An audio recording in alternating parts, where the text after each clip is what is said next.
Boom! What's up, guys? Great to see you. Or I'm supposed to say you, not guys, no plurals. Why? You're supposed to talk to them like they're like individuals. Oh, that's a YouTube rule. Yeah, I didn't know that. It's a YouTube rule. Okay, no plurals. No plurals. It's one person at the end of the camera, so got it. No plurals allowed in this interview. I got it. Thank you for teaching me so much. Oh. Okay, well, first off, dude, I wanted to, I had like a whole like series of questions like in my mind. And here we are. Oh, here we are. So, weird, but we are here to mastermind about an influencer mastermind. I'm feeling slightly awkward right now, and I want to know, why shouldn't we feel guilty? Why does Ryan Moran not feel guilty? There's no guilt in being a capitalist. So there's no guilt here. What is crafted this amazing person? Yeah, it's interesting. Where does it come from? You know what's interesting is entrepreneurs get successful after a while, and then some of them become big liberals, where they feel guilty about their success and they feel they need to like give it all away. I don't know anything about that living in LA. Yeah, right. Well, where I'm getting is like there's like inherent guilt that happens sometimes when people become successful, and that's just an unnecessary belief. And the reason is because like the greatest way to make change in the world is through a profitable business. Because business is ultimately the way that you distribute something profitably. Now in like the YouTube world, we tend to think of business as a way to have passive income so that you can be selfish and live a better life. But the function of business is so that you can distribute something that has a meaningful impact on someone else. Yeah. So the best thing you could possibly do for the world is for you to be rich and successful, for you to profitably distribute what it is that you want to share with the world, a product, an idea, a service, whatever makes a meaningful impact for somebody else. Like that is your greatest gift to the world, and you should be able to do it profitably. And the more profitable it is, the more good you are able to contribute to the world. And so there's no need to be guilty about that. So here's by the way, guys, this beautiful, I don't know if there's, I'll throw in some B-roll afterwards, but we're at Ryan's lake house right here this for B-roll. Austin, Texas. But I got some B-roll for you, John. Oh my God, you're fucking crazy. But dude, actually this is really interesting, is like guilt to become successful, not after people become successful and they're like, we're giving it all away. Do you have to separate, like, do you have to get rid of guilt just to become successful? Like, is there a relationship between guilt and success? Money will amplify whoever you are. It's just like alcohol. Heard that, right? Yeah. So if somebody loves attention, and that's how they get love and how their ego is satisfied, and you give them alcohol, they don't become a quiet introvert that's cute in the corner. Sure. They become the like the loud, boisterous person at the party. It's the same exact thing if you give someone money. Money is an amplifier, just like alcohol is. So if you have somebody who feels guilt about whoever they are, and you give them a lot of money, it's going to amplify that. I've heard that before. I've been to Tony Robbins and stuff like that. But I want to hear what I mean. Is that what you think in terms of like you have to? So there's no relationship between guilt and making money in the first place and charging ridiculous prices, or is that really what you believe? Okay. Of course not. There's absolutely no correlation between the two. Okay. Money is a measure of value. Like there's no guilt associated with creating value for other people. The end. Okay.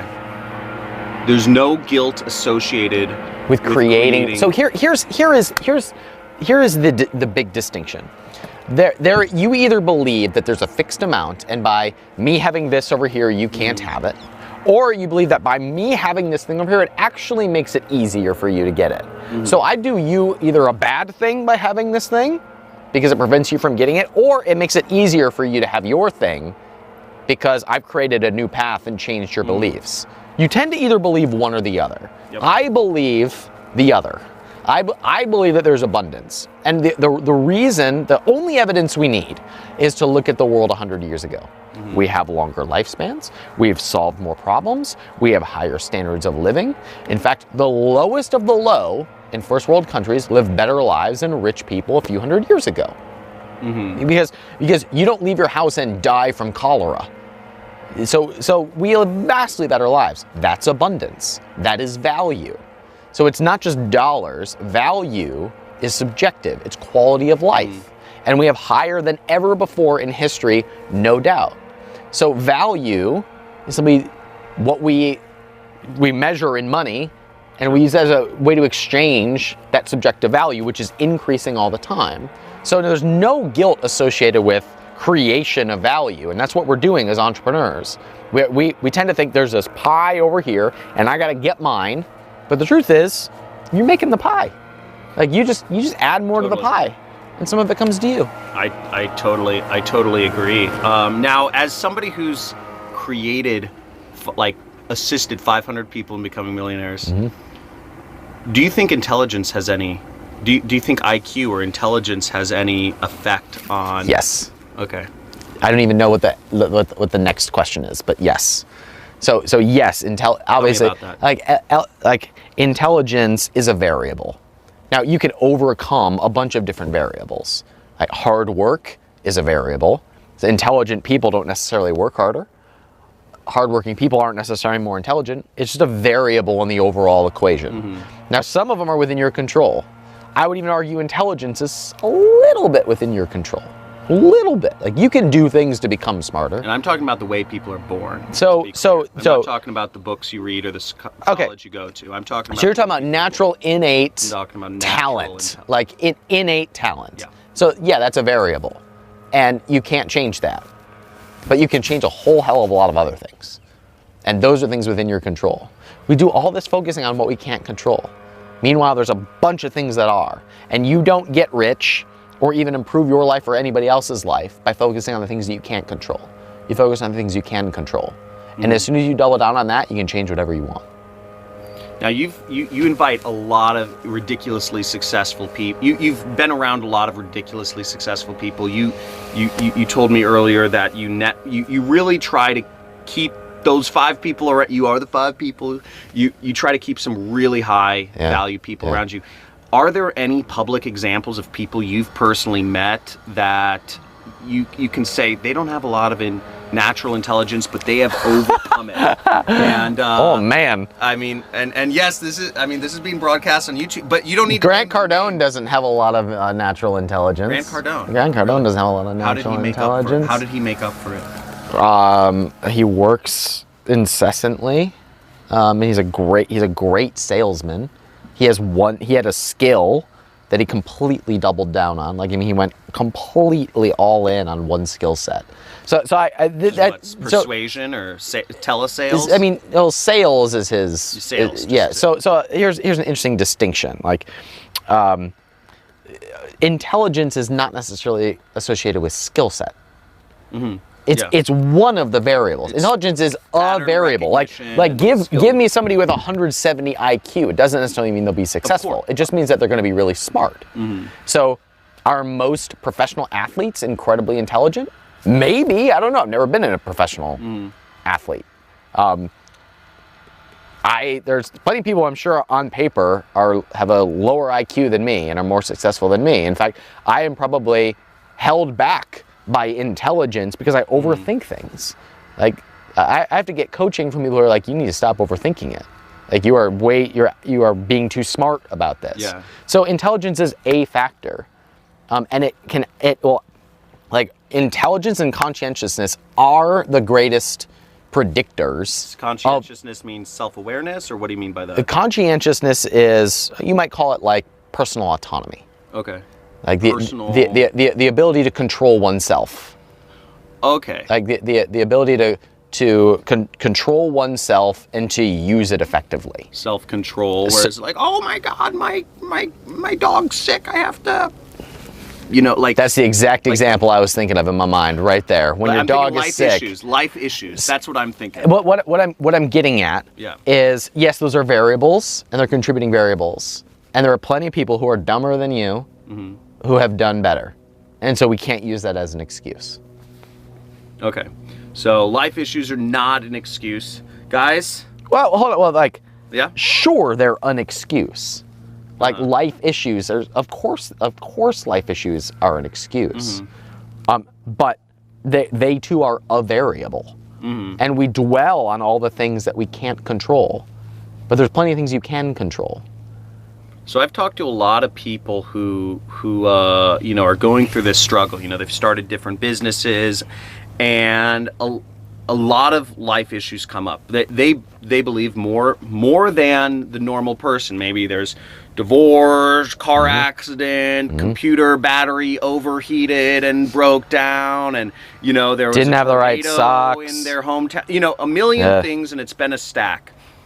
And it's been a stack, and it's held them back. They have sick, you know, medical bills for their mom and all this crazy shit. Sure. I mean, that's real stuff. And it's real stuff, and you can't, you know, if your mom is sick and just got, you know, heart attack and had to go to the hospital and that, you know, blah blah, whatever. These are real things. This is a real situation. How does one I can't keep looking in the eye because the sun is so bright. So I'm going to look at the camera. I'm going to look directly at you. I can kind of see you in there. How does, you know, how do those not factor into things? Somebody who's been held back with so many circumstantial things.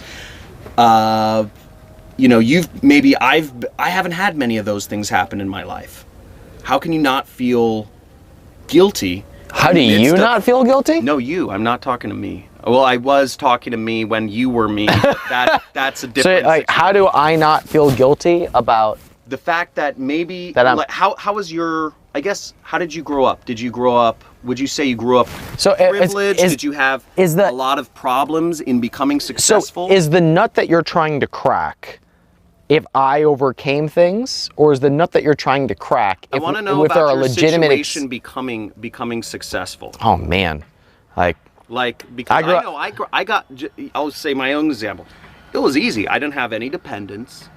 I was on my own. I grew up I grew up in a fairly wealthy family. You know, I always did well in school. I didn't have a really hard. Do you have some entrepreneurial guilt? No, who's being interviewed here? Who's being interviewed now? Or maybe I'm playing devil's advocate because I'm trying to get some interesting shit out of you. Who knows? But I want to hear your story. I'm giving you my story as an example. Wasn't that hard? I want to hear yours. So we can talk about mine later. Yeah, my dad was a school teacher. My mom was a stay-at-home mom until they split when I was like 11 or 12. Okay. And from that point on, we run reduced lunch programs. It's like government subsidized lunch programs. Okay. Right. At 12 years old, basically learned I got to go figure out my own stuff. Like no one was going to take care of me. No one was going to help me. It was on me. Which, by the way, I discovered later was a really unhealthy belief for the long term. But it made me very personally responsible in the short term. Interesting. Which was a good strategy as a teenager. Really holds you back when you're an adult, if you believe that it's all on your shoulders. But what that forced me to do was figure out how I wanted my life to be and what I wanted out of it. And we spend so much energy today trying to insulate ourselves from hard times. But hard times are the things that actually build us. And responsibility doesn't go away just because you hand it off to someone else. Like the responsibility of you to control and be autonomous over your own life, that is there infinite until you die, until you're gone. And we try to stack the deck to insulate ourselves from hardship or doing the hard work of responsibility, but it's still there. And you can either trade that and be less free, or you can create your own life. So for me, at 12, I basically became an adult. I started working at 12. What did you do? I umpired. I was a janitor at my church. Oh, shit. At 15, then started working at Dunkin' Donuts and Baskin Robbins. Maybe 14 or 15. I think you had to be 15 to get a work permit, yeah. So I was 15. In fact, I remember this kid in the computer lab. His name was Scott. This was when AOL Instant Messenger was still a thing. He was messaging with somebody, and he read it out loud. Hey, do you want to get together after school today? It was a girl that he was dating in high school, and I'm like, who the hell has time to hang out after school? I didn't have an after school. I went and worked, and then I studied, and then I slept when I could, and did that through high school. Wow. And then started my first business at 18. Now, here's the good side is that made me a very hard worker. The downside, it made me very dark and lonely for a very long time. Suicidal depression, feeling like everything was on my shoulders, in an incredible darkness, right? And that's another challenge that had to be overcome. And overcoming those things is how you become the person that you are to be. That's how you uncover everything that you are. And so we spend so much energy trying to hide from that. In reality, that is the path through. We've all got it. We've all got junk. You've got junk. I've got junk. You've got junk. We've all got it. Yeah, Shinichi's got. And so the idea that we can use that as an excuse, like, yes, it's a variable, and it's also part of your uniqueness. And value is unique, inherently unique. So it's also the thing that makes you great. Okay.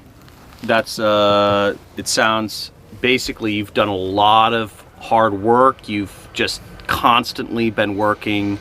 So you feel I mean, I would imagine it's impossible to feel guilt if you've known you've always worked since you were 12. Well, look, so these are not correlated ideas. The idea of working hard and not feeling guilty, these are separate ideas. Okay.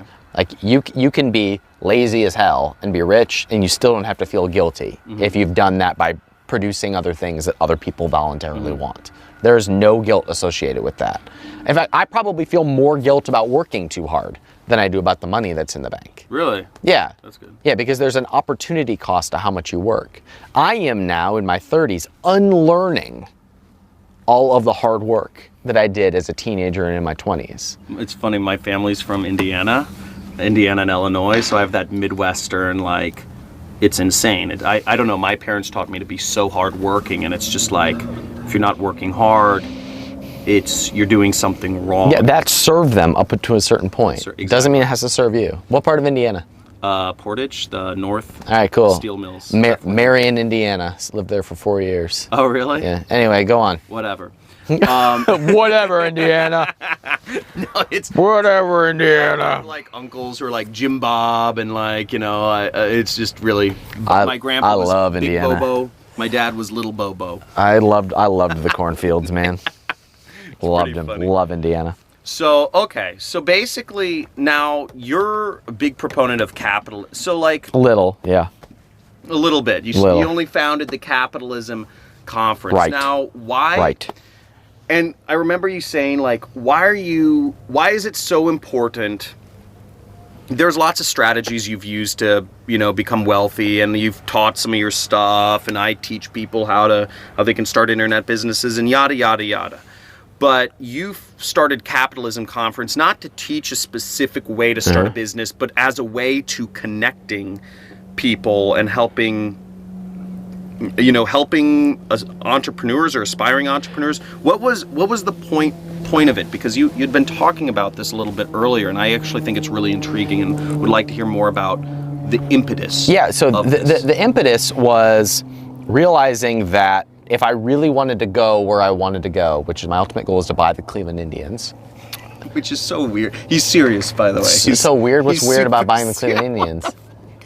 Get out of my house. You're in Austin now, bro. So Whatever. You have never loved anything, Baseball. John. You don't know what love is. So I can tell you what love is if you want to know later. Stop. Cameras are rolling. Where are we going with this? I wanted to hear what the impetus Right. behind So midget starting, porn. which is it's not a big. It's not like there. I just don't think there's a ton of money in events. Like There's not. No, there's shit money in events. It's not right. like, so no, the impetus was this. $10 million The impetus was this. I have this goal. Yeah. Right here. And in our world of talking about internet businesses, like that's great up until a certain point. And when you get that, you say, okay, well, who's like building a real business? I have money. I have a lake house. I have another house. I own all of this because of what I did at the Capitalism Conference. So I had built. Oh, interesting. I had done the internet thing, right? You can make $10,000 a month in your underwear or whatever. Yeah. Okay, great. Yeah. I wanted more out of life. Right. Well, then what? What are you after? What matters to you? What are you building that has a legacy to it? And I didn't even know how to ask those questions of myself. So in order for me to, why not?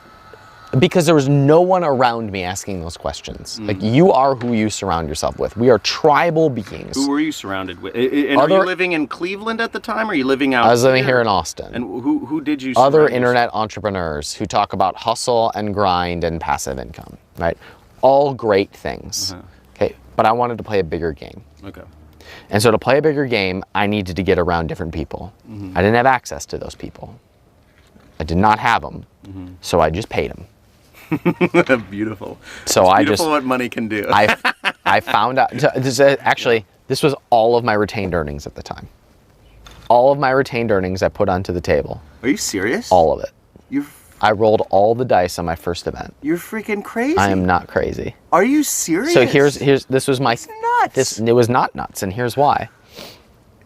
So don't ever put all in. Yes, go on. So I would say it is a good investment to roll all your dice on a mentor. I just knew I couldn't pay the mentorship fee of the people I wanted to be around, but I could get them for a day.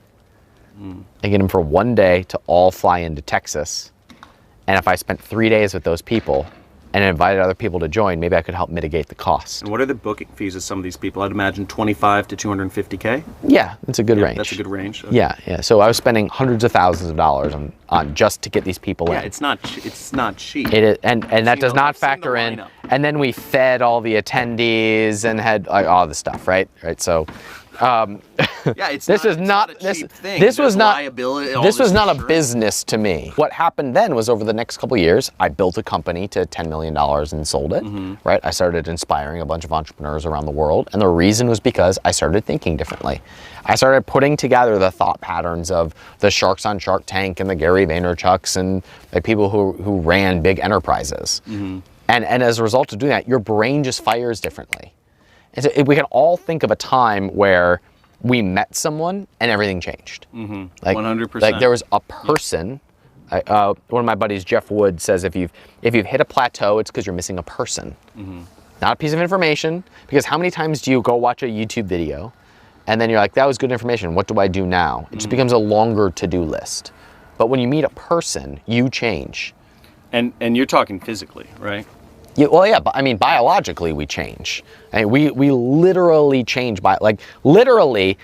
This is some trippy stuff right here. So if an alpha male dies, the second in line usually becomes alpha male, and there's a testosterone increase that literally prepares that person to become the alpha.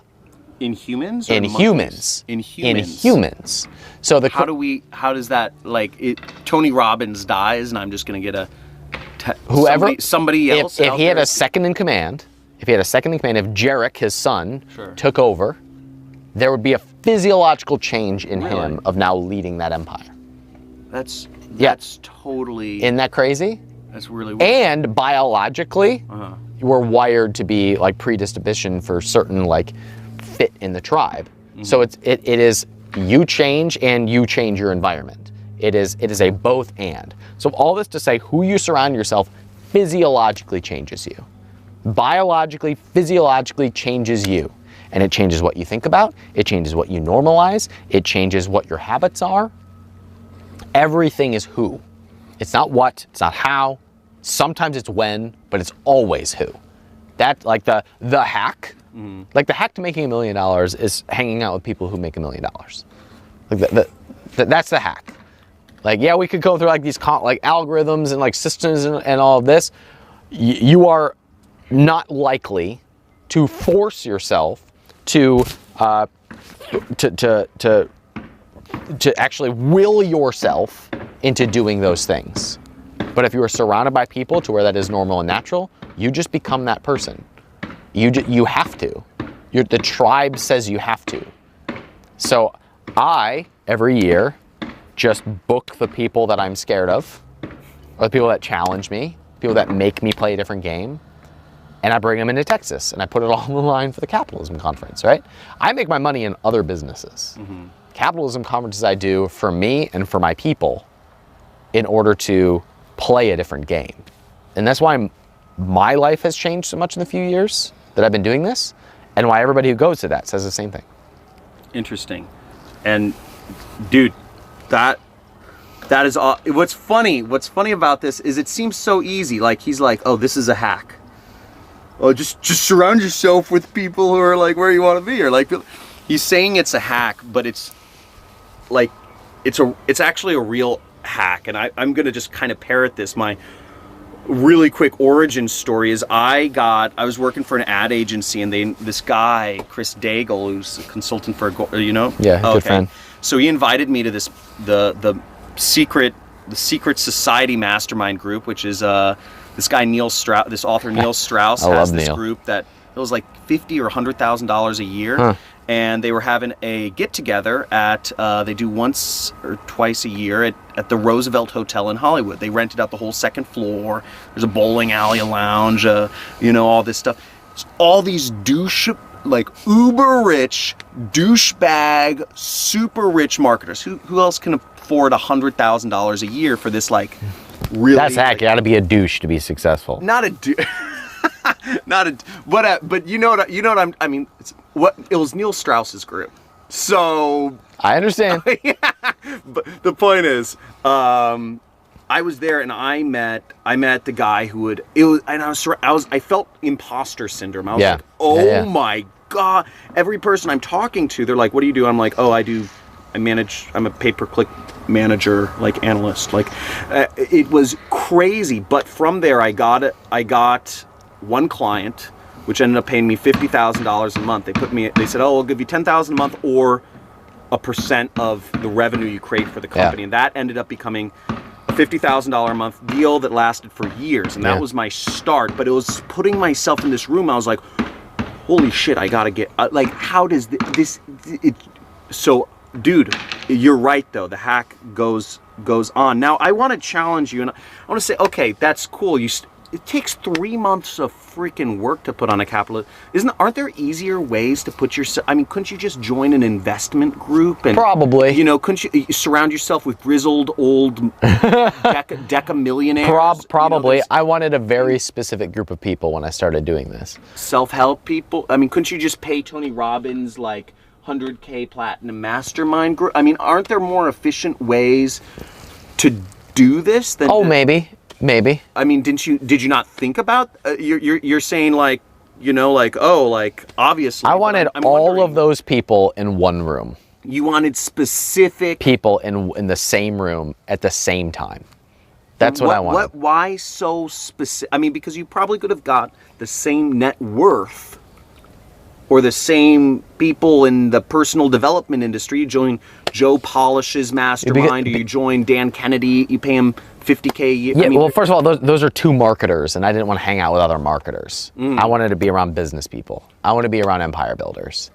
And so I wanted to be around specific people. Who are those specific people, and why was it so important to have them in the same room, sure. rather than join a mastermind So 3 people that I booked for year 1 were Gary Vaynerchuk, Robert Herjavec from Shark Tank, and Grant Cardone. Wow. Right? So huge. So I'll explain why now. I could tell you my personal feelings about all of them if you're curious another time, but I've talked about that publicly. Anyway, tell me the big why, and then tell me you can Google things you learned. You can Google my name and Grant Cardone for some fun stories. But anyway, those 3 specifically, here's why. Gary Vaynerchuk has a similar goal of owning a major league or a major sports franchise. He's 10 years ahead of me. So I want to find out how he thinks differently from me. How's he 10 years ahead of you? He's 10 years ahead of me in terms of net worth and following at that time. Okay. So I want to know, okay, how does he think differently than me? And so if I spend a day with him, I think I'll be able to get 80% of how we're different. I want to know how he plans to own the New York Jets. I want to know what he focuses on in order to build that. What's the strategy that he plans on doing? I had never heard him talk about it before. Now he talks about it publicly, but I think that was the first time. I booked Robert Herjavec because Robert Herjavec is following a model that I'm really envious of, that I want to build on my route to owning the Cleveland Indians. That's the physical product. That is having a stake in a company and having a platform that makes that company grow. The whole reason why I teach this stuff is because my model is I want to have a stake in a business, and I want to impact that business by the platform that we build at capitalism.com. Interesting. Okay? And then, so you want capitalism.com to be the Shark Tank of correct. physical products? Correct. Maybe? Yes. Interesting. Okay. And Grant Cardone claimed to own hundreds of millions of dollars worth of real estate, right? He's also a marketer. and so if that had been true, then that would have been a nice down payment on the Cleveland Indians. And he was 30 years older than me. Well, if I can reverse engineer that and start doing that now, that'd be really interesting. So those are the three things I learned from those specific people. Now, what's the big we've been going on a little while, over 20 minutes or something. Yeah. What is the big? I don't leave the audience with what is the big thing that you learned from this overall, and not the. I know you did interviews with all these people or whatnot, but I'd say what was the big personal thing that you took away from this that maybe you haven't told anybody about, or I don't know, but what is the big overall thing where did it change your direct, because that's a big commitment to do this whole thing for this moment where you bring these people together. Here's the thing that I've discovered that I've never told anybody. Yeah. We've all got insecurities, imposter syndrome, junk, things that hold us back, stories, problems, reasons why we couldn't. We've all got it. All of them. So Grant, regardless of my personal interactions with him, was an addict for years, overcame it. Channeled that into business. Is wildly successful now. That's fucking admirable. Gary, immigrant from another country, started with nothing. Nothing. And built everything that he has from absolutely nothing. So you realize that we've all got junk and reasons why we could make them excuses. I'm this gender, I'm this ethnicity, I had this setback, we've all got it. Sure. Some people overcome it. Sure. And that's a result of who you become. And that is usually the result of some genetic makeup, DNA, but it's mostly things that are within your control. What you listen to, who you hang out with, the books you read, the habits that you practice. And the way that you fast lane all of that is by changing who you hang out with. That's it. That's everything. That's badass. Thanks, I like you too. So much. Dude, awesome. Thanks for having me over, John. Dude, my lake house. Is there anything else you want to? Here at my lake house. Just bought this new John Crestani here. Is there anything else? Yeah. Buy my stuff and subscribe to my podcast at capitalism.com. Cool. Dude, thank you so much. Dude, thanks for having me, man. This is fun. And I love this sort of stuff. I love that. This is awesome. And I love your beard. Hey, thanks for watching the video. And if you enjoyed this and you want to see more, make sure you like, you subscribe, hit that notification bell, or comment. And if you'd like to actually learn how it is I run my internet business and make piles of money like this, make sure you click the link below in the description or in the first comment, and I will show you. Peace.